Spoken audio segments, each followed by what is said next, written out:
Il PDL Veneto lancia l'ultimatum al Partito Nazionale. Ormai è tardi, non possiamo più aspettare, ha spiegato Alberto Giorgetti, il coordinatore veneto del Popolo della Libertà, durante la registrazione della trasmissione X News che andrà in onda questa sera. E il coordinatore avvisa, i tempi sono largamente scaduti e lo stimolo a operare non è stato recepito. L'immobilità del PDL nazionale non è tollerabile, ora tocca a noi.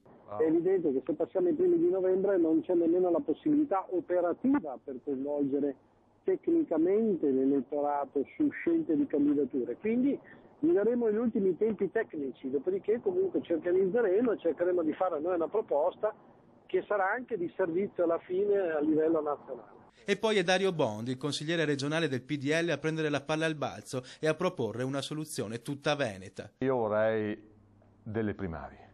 Io vorrei che ci fossero nel Veneto, come esempio. Il Veneto è stato fucina, è stato laboratorio di una serie di iniziative nella storia politica d'Italia. Intanto il numero 1 della Lega, Roberto Maroni, sbarca a Treviso per incontrare primi cittadini e amministratori da tutto il Veneto. All'ordine del giorno il referendum per l'indipendenza, l'abolizione dell'IMU e le azioni di protesta contro il governo Monti. Ma in realtà tutti si aspettano l'ufficializzazione della candidatura di Federico Caner. L'unica cosa certa è il nome di Gentilini. Lo sceriffo, secondo i trevigiani e secondo i sondaggi, sarà determinante per la corsa a Casugana. Gentilini è la nostra storia, è la storia di Treviso e Treviso non può prescindere da lui. Giancarlo Gentilini ha di fatto accettato di fare il vice, ma considera il capogruppo leghista Ferrofini sprecato per Casugana. Per questo lo sceriffo prende tempo, fa il nome di altri fedelissimi e rimanda tutto a Natale.